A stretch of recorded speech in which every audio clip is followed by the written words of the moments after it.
আল্লাহ আমার রব, এই রবি আমার সব, দামে দামে তন মনে তারি অনুভব। তোমার দুনিয়াতে আমি যেদিকে তাকাই, অথই নিয়ামতে ডুবে আছি সবাই। পাক পাখালির গানে শুনে তসবিহ কলো রব, তসবিহ কলো রব। আল্লাহ আমার রব, এই রবি। আসসালামু আলাইকুম, আলহামদুলিল্লাহ, আসসালাতু ওয়াসসালামু আলা রাসূলিল্লাহ। প্রিয় দর্শক, আপনারা যারা দেশে আছেন প্রবাসে, সবাইকে জানাই অনেক অনেক প্রীতি ও শুভেচ্ছা। শুরু হলো এনটিভি আয়োজিত এবং লাভ হলো নিবেদিত অনুষ্ঠান আপনার জিজ্ঞাসা। আপনাদের সাথে আছি আমি জয়নুল আবেদিন আজাদ, আর আপনাদের মনোজাগা প্রশ্নের জিজ্ঞাসার জবাব দিচ্ছেন বিশিষ্ট আলেম ডক্টর মোহাম্মদ সাইফুল্লাহ। আসসালামু আলাইকুম ওয়া রাহমাতুল্লাহি ওয়া বারাকাতুহু। প্রিয় দর্শক, চলুন তাহলে জিজ্ঞাসার জগতে। শুরুতে একটি ইমেল পাঠিয়েছেন ফাহিম চৌধুরী, খিলগাঁও, ঢাকা থেকে। লিখেছেন, চিড়িয়াখানায় যে পশু পাখি বন্দি করে রাখা হয়, এই ব্যাপারটা কি ইসলামের দৃষ্টিতে সহি?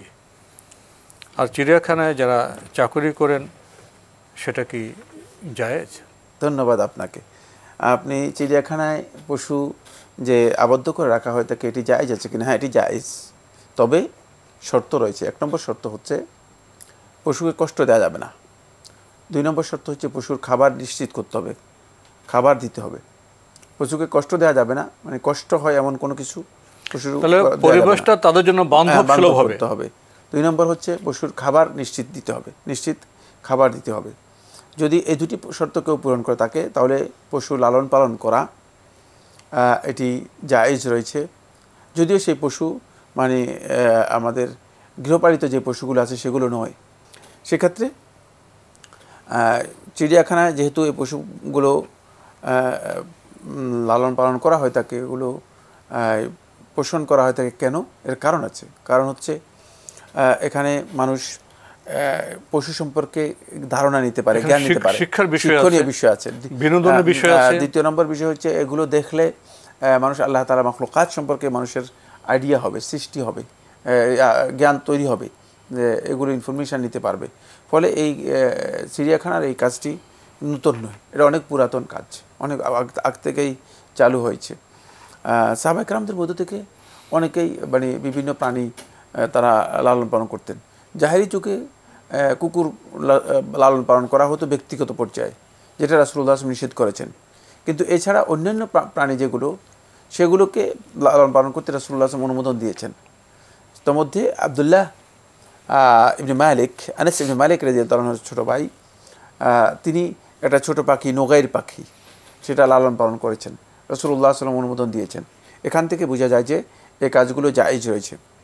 যদি জায়েজ হয়, তাহলে আর প্রশ্নই আসে না যে চিড়িয়াখানায় যারা কাজ করবে তাদের চাকরি হালাল হবে কিনা। তাদের চাকরিটাও জায়েজ, কারণ তারা এখানে অবৈধ কোনো কাজ করতেছে না, হারাম কোনো কাজ করতেছে না।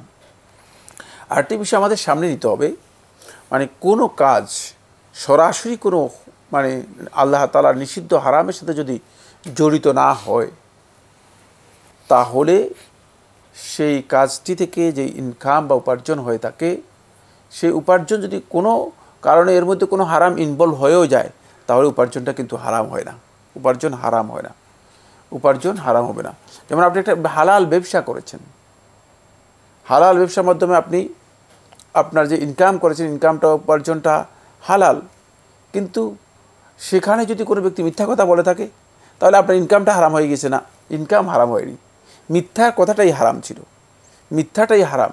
সুতরাং আপনার হালাল প্রক্রিয়ায় যদি উপার্জনটা হয়ে থাকে, উপার্জনটা আপনার হালাল, কিন্তু আপনি যে মিথ্যা বা কোনো কারণে কোনো ব্যক্তি যদি মিথ্যার সেখানে আশ্রয় নিয়ে থাকে, তাহলে তিনি এই হারাম কাজের জন্য গুনাহগার হবেন, কিন্তু আপনার ইনকাম হারাম হয়ে যাবে না। এই বিষয়গুলো আসলে বুঝার বিষয় রয়েছে। এই জন্য যেহেতু এই কাজটি সরাসরি হালাল, হারাম কিছুই নেই, সেক্ষেত্রে কোনো ব্যক্তি যদি মানে এই ধরনের কাজে লিপ্ত হয়, এই ধরনের কাজ থেকে ইনকাম করে, তার ইনকাম হারাম হবে, এই ধরনের চিন্তা করা মোটেও জায়েজ নেই। প্রিয় দর্শক, আমাদের হাতে আরও একটি ইমেল, যিনি পাঠিয়েছেন নাম প্রকাশে অনিচ্ছুক। লিখেছেন, শুনেছি নামাজের সূরা পড়ার সময় ধারাবাহিকতা মেনে চলতে হয়। যেমন প্রথমে 100 নাম্বার সূরা পড়লে পরবর্তীতে ওই রাকাত বা তার পরের রাকাতে 101, 104, 105, 109 সূরা পড়তে হয়। ধারাবাহিকতা ভঙ্গ করা ঠিক নয়, এ কথা কি সত্য? ঠিক নয়, কথা সঠিক। ধারাবাহিকতা কেউ যদি লঙ্ঘন করেন ইচ্ছাকৃতভাবে তাহলে উচিত নয়, কিন্তু যদি লঙ্ঘন করেন এতে সলাৎ হয়ে যাবে, কোনো অসুবিধা নেই। জি, আমরা জানলাম বিষয়টি সম্পর্কে। আরও লিখেছেন, আমার একজন বিধর্মী বন্ধু আমার নিকট বাংলা অর্থসহ কোরআন শরীফ চেয়েছে পড়ার জন্য, তাকে কি কোরআন শরীফ দেওয়া যাবে? হ্যাঁ, শুধুমাত্র বাংলা অনুবাদ যদি থাকে তাহলে দিতে পারেন। শুধু বাংলা অনুবাদ, কোরআনে মুসহাফ নয়, কোরআনের মুসহাফ নয়, শুধু বঙ্গানুবাদ আপনি দিতে পারেন। কারণ কোরআনের মুসহাফ যদি তাকে দেওয়া হয়, এই আশঙ্কা থাকতে পারে, এই ভয় থাকতে পারে যে সে কোরআনকে লাঞ্ছিত করতে পারে, অপমানিত করতে পারে, বা কোরআনের কোনো অবজ্ঞা অবমাননা করতে পারে। কিন্তু জানার জন্য যদি সে পড়তে চায়, জ্ঞান অর্জনের জন্য কোরআনে অনুবাদ দিতে পারবে। সাথে তো বাংলা আরবিও থাকে। আরবি নস ছাড়া, আরবি নস যেখানে আছে সেটা দিবে। অনুবাদে তো আরবিও থাকে, আরবির সাথে না, শুধু বাংলা, শুধু ইংরেজি আছে, শুধু বাংলা, শুধু অনুবাদটা দিবে। আমরা জানলাম বিষয়টি সম্পর্কে। প্রিয় দর্শক, আরও একটি ইমেল পাঠিয়েছেন নূর সিদ্দিকী, লিখেছেন, আপনি একজন আলোচকের কথা উল্লেখ করে বলেছেন, এক অনুষ্ঠানে বলতে শুনেছি, তিনি বলেছেন রমজান মাসের সিয়াম করার পর কেউ যদি 6টি নফল সিয়াম পালন করে তাহলে পুরো বছরের সিয়াম পালনের সওয়াব পাবে। এবং তিনি একটি হিসাব দিয়েছেন, 30টি সিয়াম 10 গুণ করলে 300 এবং 6টি সিয়ামকে 10 গুণ করলে 60টি হয়, তাহলে মোট 360 দিন হয়। এবং 5 দিন সিয়াম রাখা হারাম, মোট 365 দিন। আমার প্রশ্ন হচ্ছে, আপনারা 365 দিন হিসেব দিলেন ইংরেজি বছরের, কিন্তু চন্দ্র বছর হয় 355 বা 356 দিনে, তাহলে চন্দ্র বছরের হিসাবটা কিভাবে দেবেন? নাকি এই হিসাবটা আপনাদের মন গড়া? ধন্যবাদ আপনাকে। প্রথম কথা হচ্ছে, এই হিসাব যিনি দিয়েছেন তিনি কোরআন এবং হাদিস থেকে দেননি, এটা জাস্ট একটা আইডিয়ার জন্য দিয়েছেন। এখানে দিনের হিসাব নয়, 30 দিনে তিনি যে হিসাবটা করেছেন সেটা হচ্ছে, কেউ যদি 30 দিন সিয়াম পালন করে থাকে তাহলে এর মাধ্যমে তিনি 10 গুণ বেশি পাবেন। 10 গুণে 300 দিন হয় থাকে, তাহলে 300 দিন। আর যদি 6 দিন তিনি সিয়াম পালন করে থাকে তাহলে তিনি কী পাবেন? আরও 10 গুণ বেশি পাবেন, 360। তাহলে 1 বছরের চেয়ে বেশি তিনি কি পাবেন? সব পেয়ে যাবেন। আর 1 বছর, আরবি বছর ধরা হয় থাকে 360 দিনে, আরবি 1 বছর ধরা হয় থাকে 360 দিনে, আরবি 1 বছর ধরা হয়ে থাকে। এই কারণে 360কে মানে এভাবে করা হয়েছে, যদিও মানে প্রকৃত হিসাব অনুযায়ী 360 দিন নয়, 354 দিন কত ঘন্টা হয়ে থাকে। কিন্তু মানে ওভারঅল হিসাব করা হলে 360 দিন ধরা হয়ে থাকে। কিভাবে 360 দিন ধরা হয়ে থাকে? মানে প্রত্যেকটা দিনের মানে বাকি অংশটাকে একদিন ধরা হয়, বাকি অংশটাকে একদিন ধরা হয় আরবি ভাষায়। মানে যেহেতু মানে 29-এর পরে একটা সময় আছে, যে সময়টা আসলে ওই মাসের মধ্যে অন্তর্ভুক্ত, কিন্তু সেটা মানে চন্দ্রবর্ষের মধ্যে হিসাব করা হয় নাই। ফলে যদি 12 মাস 30 দিনে ধরেন তাহলে কত দিন হয়? 360 দিন। 360 দিন। এই জন্য এর কমন হিসাব হচ্ছে 360 দিনের, কিন্তু 12 মাস সবসময় 30 দিনে হয় না, মাঝে মধ্যে 29 দিনে হয়। 29 দিন হলেও সেটা 30 দিন সওয়াবের দিক থেকে এবং হুকুমের দিক থেকে 30 দিন। জি, এই প্রশ্নগত প্রশ্ন এবং আপনার জবাব শুনতে শুনতে আমার মধ্যে একটি উপলব্ধি এসছে, আমি এটা আপনার সামনে পেশ করতে চাই। আমাদের ধর্ম এটাকে অঙ্ক দিয়ে হিসাব করা হয়। এখন আমরা রমজানে যে সিয়ামটা পালন করলাম, শাওয়াল আসলো, শাওয়ালের রোজার ফজিলত পুরো বছরের, আর বছরটা কদিন কয় ঘন্টা হলো, এই হিসাব কি আবেদ যিনি বান্দা, এটাকে তার জন্য খুব গুরুত্বপূর্ণ। আমরা এখানে কোথায় যাচ্ছি? আমরা এবাদতের যে মর্মবাণী, ফজিলত, উপলব্ধি, এই সবগুলো আমরা অঙ্কে নিয়ে যাচ্ছি। এটা কি আমাদের ডিজিটাল মস্তিষ্কের ব্যাপার? এর সাথে ফজিলতের বিষয়গুলো, ধর্মের যে আত্মিক বিষয়গুলো, এগুলি খুব যায়। হয়তো আমি কি ভুল বললাম কিনা, যদি একটু কারেকশন করতেন। না, এই যে হিসাবটা, এই হিসাব তিনি যেভাবে গাণিতিক হিসাব করেছেন, এটা তার মূর্খতার পরিচয়। কারণ আল্লাহ তাআলার কাছে এই হিসাবের কোনো মূল্য নেই। পুরো বছর যতদিন হোক তো বছরটা, একদিন আগে পরে হলে কি হলো, বছরটা মাস ধরা হয়ে থাকে 30 দিনে। প্রত্যেক কি বলা হয় থাকে, প্রত্যেকটি ক্যালেন্ডারে মূলত মাস ধরা হয় 30 দিনে, কিন্তু আপনি ইংরেজি ক্যালেন্ডারে 31 দিন মাস আছে, 28 মাস আছে। তো এটা ওর হাকিকত এখানে উদ্দেশ্য নয়। উদ্দেশ্য হচ্ছে মূলত মাসের যেই মূল যে কনসেপ্টটা, সেই কনসেপ্টটা হচ্ছে 30 দিনে। আপনি যদি কাউকে জিজ্ঞেস করেন ভাই মাস কত দিনে, তখন কি বলবে? 29 দিন বলবে। 30 দিন। তো এই ভাইয়ের প্রশ্ন থেকে বোঝা গেছে যে তিনি আসলে প্রকৃত গাণিতিক জ্ঞান নেই। 30 দিনে ধরা হয় থাকে কেন? এখানে অনেকগুলো বিষয় আছে। কোনো মাসে কম হয়, কোনো মাসে বেশি হয়, কোনো মাসে কম হয়, এটাকে এভারেজ করা হয়েছে। এবং একদিন ভাঙ্গা দিন যদি থাকে, সেটা একটা পরিপূর্ণ দিবস ধরা হয়ে থাকে। জি আপু, আপনিও মাঠে বসে মেসিদের দেখার সুযোগ ছাড়ে কেউ? দেখা হবে মাঠে। পেমেন্টের উন্মাদনা এখন বিকাশে। সর্বোচ্চ পেমেন্টে পেয়ে যান ভ্রমণ খরচ সহ আর্জেন্টিনার ম্যাচ টিকিট, সাথে ক্যাশব্যাক আর ডিসকাউন্ট কুপন। আমাদের হাতে একটি ইমেল পাঠিয়েছেন মাইনুল কবির, আদাবর, ঢাকা থেকে লিখেছেন, সোশ্যাল মিডিয়ায় এখন হুজুরের একটা ফতোয়া খুব প্রচলিত, ব্যবহৃত সোনার জাকাত নিয়ে। সেখানে তিনি বলেছেন এটা জাকাতের আওতামুক্ত, এমনকি 40 ভরি হলেও। বিষয়টাকে একটু বিস্তারিতভাবে বলবেন? ধন্যবাদ আপনাকে। আপনি সম্ভবত আমাদের প্রোগ্রাম নিয়মিত দেখেন না, অথবা এই প্রোগ্রাম সম্পর্কে আপনি ধারণা রাখেন না। আমরা আমাদের প্রোগ্রাম এই বিষয়ে স্পষ্ট করেছি। এই মাসআলায় আলেমদের দ্বিমত আছে। একদল উলামায়ে কেরাম বলেছেন জাকাত দিতে হবে, জাকাত ওয়াজিব হবে ব্যবহৃত স্বর্ণের। ব্যবহৃত স্বর্ণ তো নেই, ব্যবহৃত স্বর্ণ হয় না, ব্যবহৃত অলংকার হয়। অলংকার আর স্বর্ণ আসলে মিনিংয়ের দিক থেকে এক নয়, এটাও আমাদেরকে বুঝতে হবে। অলংকারকে স্বর্ণ বলা হয় না, গহনা বলা হয় থাকে, অলংকার বলা হয় থাকে। এটি স্বর্ণ দিয়ে প্রস্তুতকৃত পণ্য, ব্যবহারের জন্য। হ্যাঁ, পণ্য। আর খুব ভালো করে খেয়াল, পণ্য আর স্বর্ণ এক জিনিস নয়, দুইয়ের মধ্যে পার্থক্য রয়েছে। এটি যারা জ্ঞান রাখেন তারা উপলব্ধি করার কথা। সেক্ষেত্রে আমরা বলেছি, একদল উলামায়ে কেরাম এ কথা বলেছেন যে এতে জাকাত দিতে হবে, আরেকদল উলামায়ে কেরাম বলেছেন যে জাকাত নেই। এটা আমার ব্যক্তিগত বক্তব্য নয়, আমি আবিষ্কার করেছি, ব্যক্তিগত বক্তব্য নয়। তাহলে আমি এই মাসলায় বিস্তারিত আলোচনা করার খুব প্রয়োজন নেই, কারণ এই মাসলাটি খুবই প্রসিদ্ধ মাসআলা। ইমাম মালিক রহমতুল্লাহ থেকে প্রসিদ্ধ রেওয়ায়েত সাব্যস্ত হয়েছে জাকাত নেই। ইমাম শাফি রহমতুল্লাহ বলছেন জাকাত নেই। ইমাম আহমদ ইবনে হাম্বল রহমতুল্লাহের রেওয়ায়েত এবং মাযহাব জাকাত নেই। হাম্বলি মাযহাবের জুমহুর উলামায়ে কেরাম, বেশিরভাগ উলামায়ে কেরাম বলেছেন জাকাত নেই। আহলে হাদিসদের মধ্যে আহলে হাদিসদের অনেকেই বলেছে জাকাত নেই, অনেকেই বলেছেন জাকাত নেই। সলফে সালেহিনদের অনেকের বর্ণনা রয়েছে জাকাত নেই।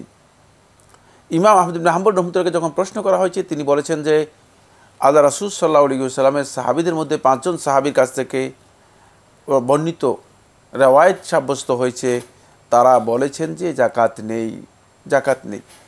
কারণ জাকাত থাকতে হলে রাসূলুল্লাহ সাল্লাল্লাহু আলাইহি ওয়াসাল্লাম, এখানে জাকাতের জন্য রাসূলুল্লাহ সাল্লাল্লাহু আলাইহি ওয়াসাল্লাম নির্দিষ্ট নস রাসূলুল্লাহ সাল্লাল্লাহু আলাইহি ওয়াসাল্লাম থাকতে হবে, এ ধরনের কোনো নস নেই। কমন নস হচ্ছে স্বর্ণের জন্য। স্বর্ণ আর অলংকার এক জিনিস নয়। এখানে বর্ণিত যে হাদিসগুলো যারা দলিল হিসেবে গ্রহণ করেছেন, সেগুলো এখানে মাহাল্লুন নিজা, যেই মাসআলার মধ্যে বিরোধ তৈরি হয়েছে অথবা ইখতিলাফ তৈরি হয়েছে, মতপার্থক্য হয়েছে, সেই মাসআলাতে দলিল হবে না, দলিল নয়। এক নম্বর হচ্ছে এই হাদিসগুলোকে শেখুল ইসলাম ইবনে তাইমিয়া রাহমাতুল্লাহি আলাইহি, ইমাম শাফি রাহমাতুল্লাহি আলাইহি, জমহুর আহলুল হাদিস এবং কি হাফিজ ইবনে হাজার রাহমাতুল্লাহি আলাইহি সহ সবাই দঈফ বলেছেন। তো দঈফ হলে এগুলো এমনি দলিল হবে না, স্বাভাবিকভাবেই দলিল হবে না। আর এই হাদিসের মধ্যে আসলে জাকাত বলতে জাকাত কমন সদকাকে বোঝানো হয়েছে, কমন সদকাকে বোঝানো হয়েছে। বরং ইবনে হাজার রহমতুল্লাহ আলাইহি আরও ভিন্ন অর্থ করেছেন, আহলে হাদিসগণ এর ভিন্ন অর্থ করেছেন। সেটা অনেক দীর্ঘ বক্তব্য, যারা হাদিসের জ্ঞান রাখেন তারা এই বিষয় সম্পর্কে বোঝার কথা, এই বিষয় সম্পর্কে বোঝার কথা। এখানে জাকাত উদ্দেশ্য নয়, ফরজ জাকাত উদ্দেশ্য নয়। কারণ ফরজ জাকাতের জন্য অবশ্যই নিসাব থাকতে হবে, ফরজ জাকাতের জন্য নিসাব থাকতে হবে। এখানে নিসাবের কথাই উল্লেখ নেই, নিসাবই নেই, সুতরাং প্রশ্নই আসে না যে এখানে ফরজ জাকাতের বিষয়টি আসতে পারে। সেই ক্ষেত্রে ইসলামী শরীয়তের মূলনীতিগুলো আমরা জানি। মূলনীতি কি? খুব ভালো করে খেয়াল করুন, অনেকগুলো মূলনীতি রয়েছে। 1 নম্বর মূলনীতি হচ্ছে ব্যবহারের জন্য আল মুআদ্দুলিল ইস্তেমাল, আল মুআদ্দুলিল ইস্তেমাল, ব্যবহারের জন্য যা কিছু প্রস্তুত করা হয়েছে, লা যাকাতা ফিহি, এর মধ্যে কোনো জাকাত নেই। তো এবার আপনি এই কায়দা পৃথিবীর সমস্ত সম্পদের মধ্যে মানে ব্যবহার করতে পারবেন। 10 তলা বাড়ি, এবার যেটা 1 কোটি টাকার গাড়ি, হ্যাঁ সব কিছু ব্যবহার জাকাত নেই। এটা জানতে হবে যে এটা শরিয়ার মূলনীতি, এবং এই মাসআলার মধ্যে পৃথিবীর কোনো আলেম দ্বিমত পোষণ করে নাই। শুধুমাত্র মানে যদিও মানে স্বর্ণের এই বিষয়টি দ্বিমত করা হয়েছে, কিন্তু এই মাসআলা একেবারেই মানে মানে ইখতিলাফবিহীন, মানে মতপার্থক্যবিহীন মাসআলা, কারণ এটি কায়দা, এটা কায়দা। তো এই কায়দা এক্ষেত্রেও প্রযোজ্য, অবশ্যই প্রযোজ্য। কারণ মানে আপনি যদি স্বর্ণের জাকাত দেন, মানে ব্যবহার্য স্বর্ণের অলঙ্কারে যদি জাকাত দেন, গহনা জাকাত দেন, দিবেন কীভাবে? সেই পদ্ধতি তো নাই, এখান থেকে জাকাত। দ্বিতীয় নম্বর যেটা যে মাসআলাটি এখানে মূলনীতি কেউ দ্বিমত পোষণ করে নাই, মা লা ইউমকিনু ইখরাজুজ যাকাতি মিনহু ফালা যাকাতা ফিহি, যেই সম্পদ থেকে জাকাত বের করার সুযোগ নেই, সম্ভব নয়, সেই সম্পদের উপর জাকাত নেই। আপনি দেখেন জমিন থেকে জাকাত বের করার সুযোগ নেই, জমির উপর জাকাত আসবে না, যদিও কোনো ব্যক্তির 100 একর জমি থাকে, জমির উৎপাদিত ফসলের উপর আসবে, উৎপাদন নাই, তখন কি করবে? জাকাত দিবে না। মানে সে তো উৎপাদন হলে না, উৎপাদন না হলে তাহলে জাকাত আসবে না। খুবই ভালো মানে স্পষ্ট করে বুঝতে হবে বিষয়গুলো, কারণ এখান থেকে জাকাত, টাকা থাকলে টাকা থেকে জাকাত আসবে। এখন দুনিয়ার কোনো আলেম কথা বলে নাই যে আপনি জমিন থেকে মাটি কেটে তারপর বিক্রি করে জাকাত দিয়ে দেন, মাটিগুলো বিক্রি করে জাকাত দিয়ে দেন, দুনিয়ার কোনো আলেম মাসআলা বলে নাই। তার মানে জমি ভাঙার যেমন সুযোগ নেই, তেমন অলংকার ভাঙারও সুযোগ নেই, ভাঙলে তো অলংকার থাকবে না। এখন আপনি অলংকারের জাকাতটা বের করবেন কিভাবে? জাকাত বের করা সম্ভব নয়, অলংকারের জাকাত বের করা সম্ভব নয়। কারণ হচ্ছে অলংকারের জাকাত বের করলে, খুব ভালো করে খেয়াল করুন, অলংকার একজন ব্যক্তির কাছে আমরা নিয়ম অনুযায়ী বলছি 85 গ্রাম স্বর্ণ অলংকার রয়েছে, গহনা রয়েছে। এখন এই 85 গ্রাম থেকে সে যদি জাকাত বের করে 85 গ্রাম অলংকার, এটা যদি কেটে বের করে, তাহলে এটা আর অলংকারই থাকবে না, ব্যবহারযোগ্য থাকবে না, তা ব্যবহারযোগ্য থাকবে। এটা হলো প্রথম কথা। দ্বিতীয় নম্বর হচ্ছে যদি তিনি বিক্রি করে ফেলেন, তাহলে বিক্রি করার কারণে তার মালিকানাই চলে গিয়েছে, তার মালিকানা চলে গিয়ে তার কাছে মানে জিনিস বিক্রি, পণ্য বিক্রি করে ফেলেছেন, টাকা এসেছে, এখন তার কাছে যে টাকা এসেছে সে টাকা নতুন করে তার 1 বছর পরিপূর্ণ হতে হবে, সে সময় না, আরো 1 বছর অপেক্ষা করতে হবে জাকাতের জন্য।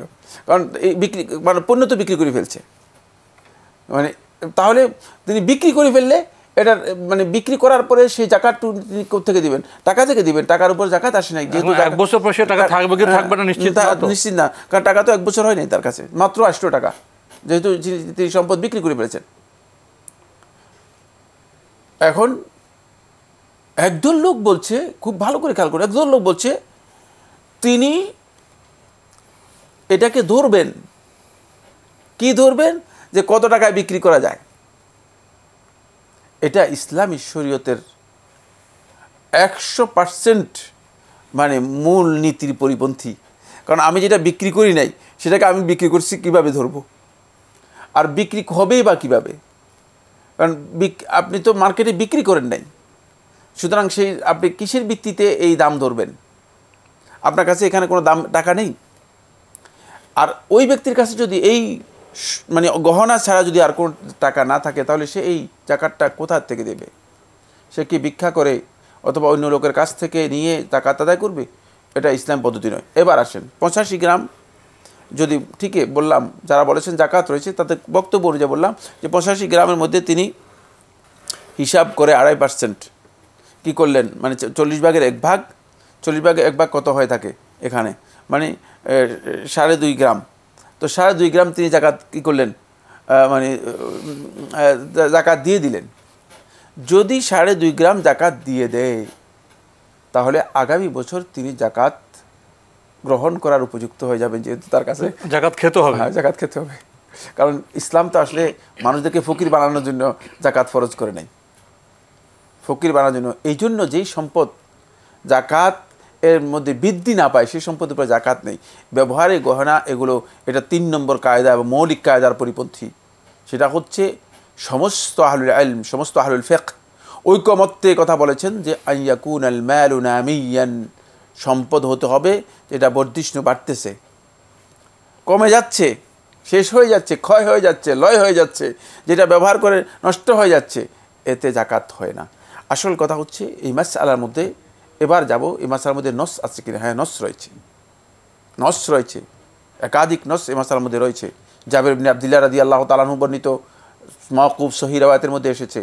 বরং শেখ মোহাম্মদ ইব্রাহিম রহমতুল্লাহ আলাই এটাকে, এই রাওয়ায়াতকে মারফু সহিহ বলেছেন। এই মাওকুফ সহিহ riwayat-এর মধ্যে জাবের ইবনে আব্দুল্লাহ রাদিয়াল্লাহু বলেছেন, তিনি বলেছেন যে লা যাকাতা ফিল হুলি, যে ব্যবহৃত স্বর্ণ রয়েছে, ব্যবহৃত স্বর্ণের মধ্যে স্বর্ণে জাকাত নেই। এ বিষয়ের উপর বিস্তারিত যদি জানতে চান, আবু ওবায়দ কাসিম ইবনে সাল্লাম রহমতুল্লাহ আলাই একটি কিতাব, তার কিতাবুল আমওয়ালের মধ্যে দীর্ঘ আলোচনা করেছেন। সমস্ত আহলুল ইলম সালাফদের, সরাসরি সাহাবায়ে কেরাম এবং তাবিদের বক্তব্য সেখানে একসাথ করে উল্লেখ করেছেন। জি, আমাদের সম্মানিত দর্শকের প্রশ্নের জবাবে আপনি দলিল ভিত্তিক কথা বলছিলেন। আমি ছোট্ট একটা বিষয় আপনার কাছে জানতে চাইব। নবী সাল্লাল্লাহু আলাইহি ওয়াসাল্লামের তো স্ত্রী ছিলেন আয়েশা রাদিয়াল্লাহু তাআলা আনহা, তিনি তো স্বর্ণ ব্যবহার করতেন। তিনি কি তার স্বর্ণের জাকাত দিয়েছেন? না, সহিহ riwayat দ্বারা সাব্যস্ত। আয়েশা রাদিয়াল্লাহু আনহা নিজের স্বর্ণেরও জাকাত দিতেন না এবং তার মানে ভাইয়ের মেয়েরা যারা ছিল এদের জাকাতও তিনি কখনো বের করতেন না। গহনা জাকাত দিতেন না। স্বর্ণ বলতে গহনা বোঝাচ্ছি আমরা, গহনা জাকাত দিতেন না, স্পষ্ট সহিহ riwayat দ্বারা সাব্যস্ত হয়েছে। তো সময়ের কারণে আজকে আমাদের এখানে শেষ করতে হচ্ছে। আপনাকে অনেক ধন্যবাদ। আপনাকে অনেক ধন্যবাদ। প্রিয় দর্শক, আমরা দেখছিলাম এনটিভি আয়োজিত এবং লাভ হলো নিবেদিত অনুষ্ঠান আপনার জিজ্ঞাসা। আমাদের অনুষ্ঠান আপনারা এনটিভি অনলাইনেও দেখতে পারবেন। ভিজিট করুন www.ntv.com। এছাড়া ইউটিউবে এবং আমাদের ভেরিফাইড ফেসবুক পেজে অনুষ্ঠান দেখতে পারবেন। শেষে এসে আমরা গহনার জাকাত সম্পর্কে প্রশ্ন পেয়েছি। আমরা সঙ্গত দলিল ভিত্তিক জবাব দেওয়ার চেষ্টা করেছি। একটু হলে বিধান, একটু হলে আকাঙ্ক্ষা। কেউ যদি তিনি জাকাত দিতে চান, বিধান অনুযায়ী জাকাত দিবেন, তার সম্পদ আছে, অর্থ আছে, তিনি যদি আরও দান করতে চান, সদকা করতে পারেন, সে পথ তো খোলাই আছে। কিন্তু বিধানের বিষয়গুলো আমাদের উপলব্ধি করতে হবে। চিঠি লিখুন, প্রশ্ন পাঠান আমাদের ঠিকানায়। পরিচালক আপনার জিজ্ঞাসা, এনটিভি, বিএসসিসি ভবন, 7ম তলা, 102 কাজী নজরুল ইসলাম অ্যাভিনিউ, কারওয়ান বাজার, ঢাকা 1215। ইমেল অ্যাড্রেস আপনার জিজ্ঞাসা @ntvbd.com। প্রিয় দর্শক, মহান আল্লাহ আমাদের সবাইকে নিরাপদে রাখুন শান্তিতে। আসসালামু আলাইকুম। আল্লাহ আমার রব, এই রবি আমার সব, দামে দামে তুন মনে তারি অনুভব। আল্লাহ আমার রব, এই রবি আমার সব।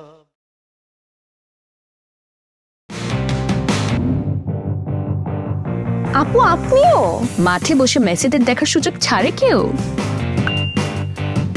দেখা হবে মাঠে।